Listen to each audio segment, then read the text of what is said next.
This is Field Notes for the Subversive Orthodoxy podcast. There was a farmer who to sow some seed on a abandoned city, overgrown with weeds, spreading gospel seed over some broken dreams, overwhelmed with grief, so much bother. 4 years there, he needed some relief, but the ground wouldn't produce, so it was growing wheat. Field Notes. What is freedom? A 4-part series. Part 1. The freedom I inherited.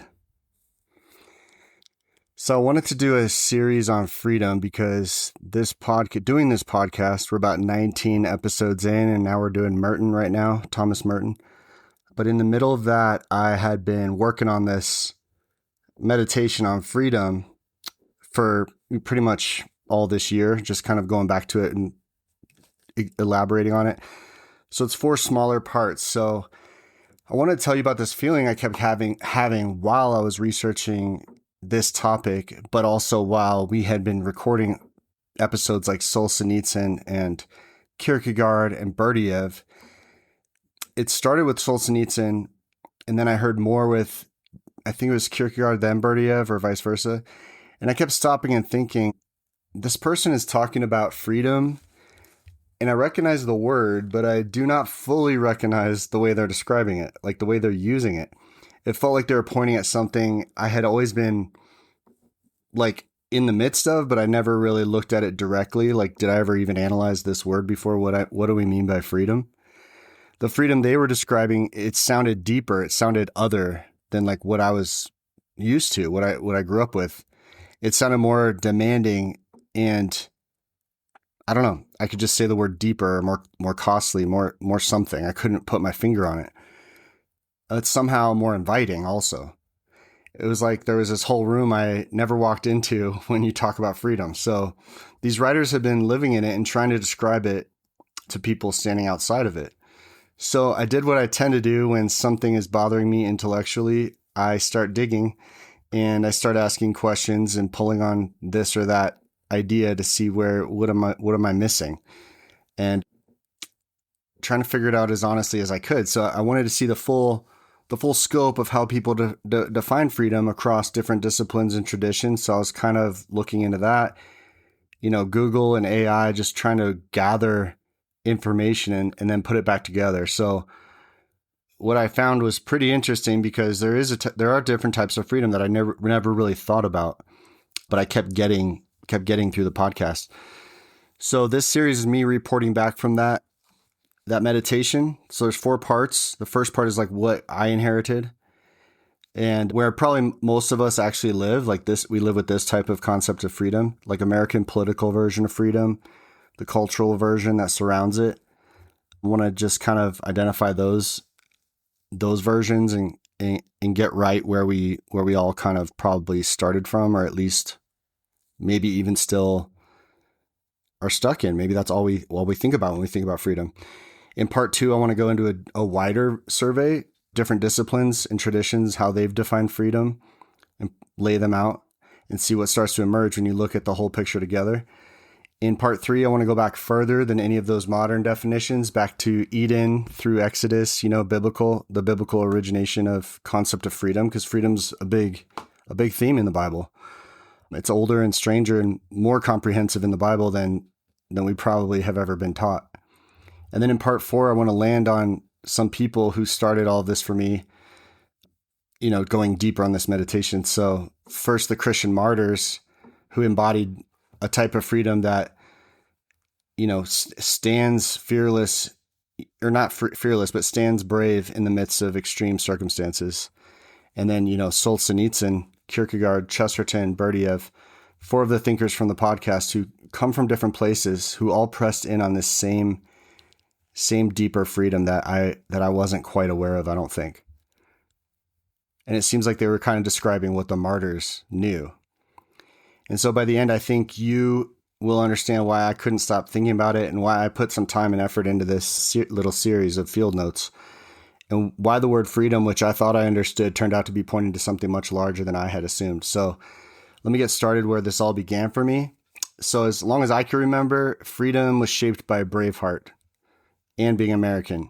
So long before I ever analyzed the word or even knew anything about anybody who had a political philosophy out there, that movie formed something very primal in me, like that deep sense of needing to be brave when something wants to totally dominate you, like an empire. Or yeah, I mean, really, that's what it was in that situation. And it appeared as defiance, resistance to domination, refusal to submit to an empire that demanded loyalty and took away your dignity. So that image didn't function in me like a philosophical argument. It was like just an image, the whole images of the movie and the courage of that character kind of, gave me instincts. Like, this is what a man who stands against what is wrong would look like. And, with all the violence, definitely in those days, that's what it would have taken to stand up to tyranny. So that instinct blends easily with American context, where we did similarly. We stood up against the same country, England, in violence. Freedom was already sacred in the era of the American era. So between national history and movie myths, freedom became something assumed for me and something I didn't really question. It's just like, that's what freedom is.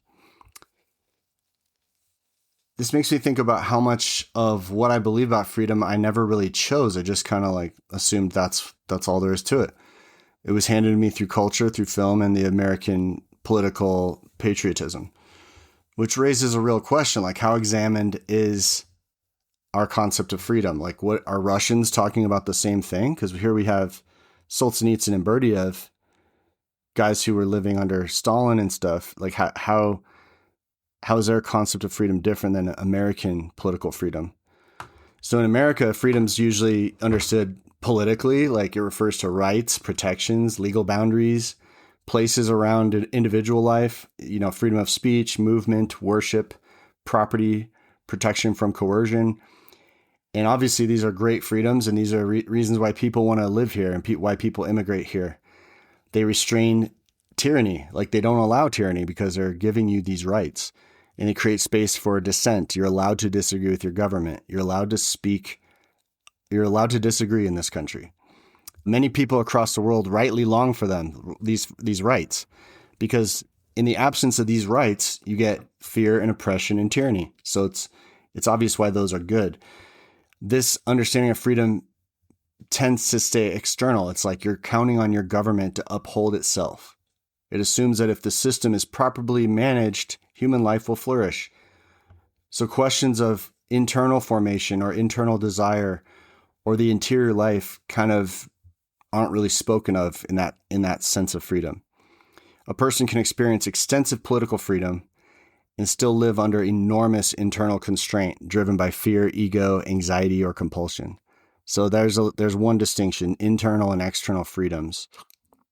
Conservative political imagination tends to frame freedom around order, sovereignty, protection. Freedom is preserved through strength, borders, tradition, moral clarity, enforced by authority. So that's kind of our conservative political imagination. The liberal political imagination emphasizes different things, but it's still, freedoms. They frame freedom around autonomy, equality, more rights, more expansion of rights, preserved through protection from discrimination, and the expansion of personal choice. So both visions identify real freedoms, and both of those visions identify real dangers that can happen in our society or in any society. They both tend to absolute their own values and their own remedies. Neither fully address the question of what kind of person is this freedom for, or what is this freedom actually forming? So it made me think about how much political energy gets spent arguing about which system produces freedom, while almost no energy goes towards asking what a free person actually looks like on the inside. Structures are debated constantly, and we don't really even discuss internal freedoms.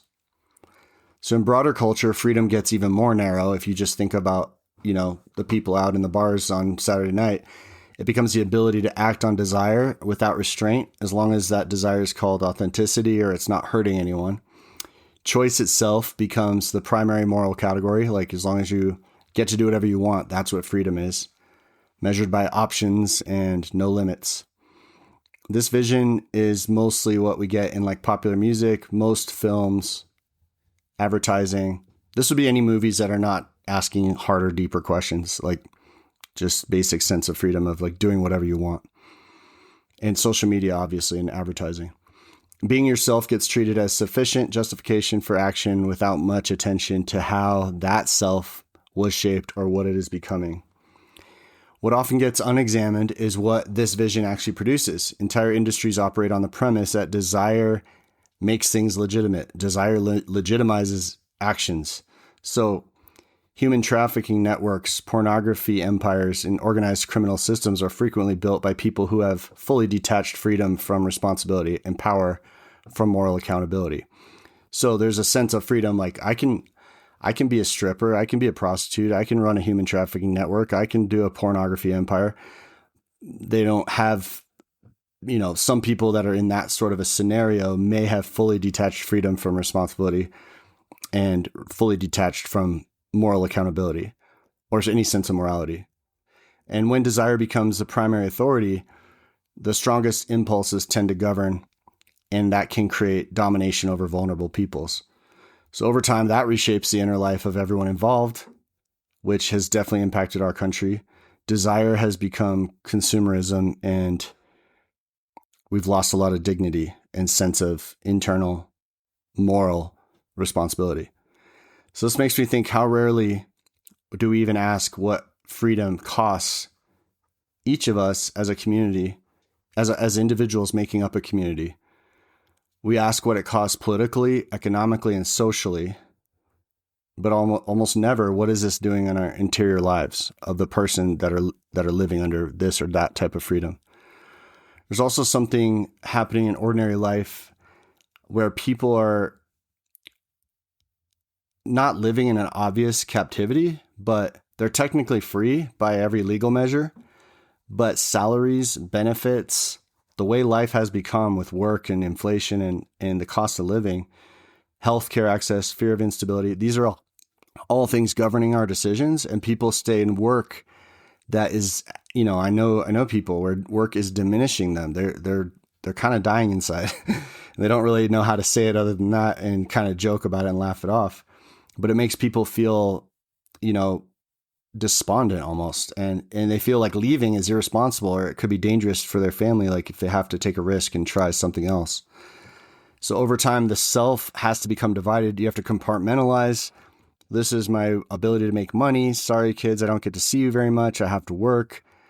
Those types of things. So it's like the existence for survival, and the other life gets buried or postponed. The life of your enjoyment and passions and rest and recreation and your interior life, like having anything that's not just your work. So the culture praises this as maturity and realism, but as we know, you may know yourself, or you have close friends who may be feeling like they're captives to their jobs. And it doesn't involve any chains or whips or any prison, any locked doors, but inside it feels like a chamber. So it makes you kind of think of the movie Office Space, which sounds like a strange reference, but that film resonated with so many people because it was completely talking about something everyone feels. The comedy was based on the fact that there's this horror of living in these very sterile, sanitized world of an office and cubicles and HR departments and protocols and getting the memo. Did you get the memo? Yeah. So people see themselves as basically, I don't really matter. I'm just like this interchangeable, compliant cog in the machine. And that movie has a guy stepping out of that and just not caring anymore. And he ends up, becoming a leader because of that. So it's a funny movie because it kind of speaks to this exact thing. So when I look through these versions of freedom, political, cultural, economic, endless choices, I keep noticing like that something feels, it still isn't the freedom that like Berdyaev and Kierkegaard and Chesterton, Solzhenitsyn were mentioning. So they're all like real freedoms, but there's something more. So what is this idea of an interior life and what kind of person's being formed, and communal responsibility. What are these types of freedoms speaking to, or how could that even be considered freedom? So we may be living inside a very thin version and thinking that that's enough. So in part 2, I want to widen the lens considerably, and I want to look across multiple disciplines. This is where it's not from my expertise. It was just from like gathering some main ideas from different disciplines and traditions on how they define freedom. Because if you look up a definition of freedom from all different disciplines, you kind of get a different answer. So it's kind of interesting. So what I found, when you put them all next to each other, something starts to emerge. It's like definitely more robust than the way I saw freedom from the beginning. So stay tuned for part 2. Lift out the scene, turn the other cheek. More discouraging each and every week. No crops yet, sprouting baby leaves. And we had a dream, father does not sleep. Bottle up your tears and put them on the street. Go fast, my son, Lord, you're every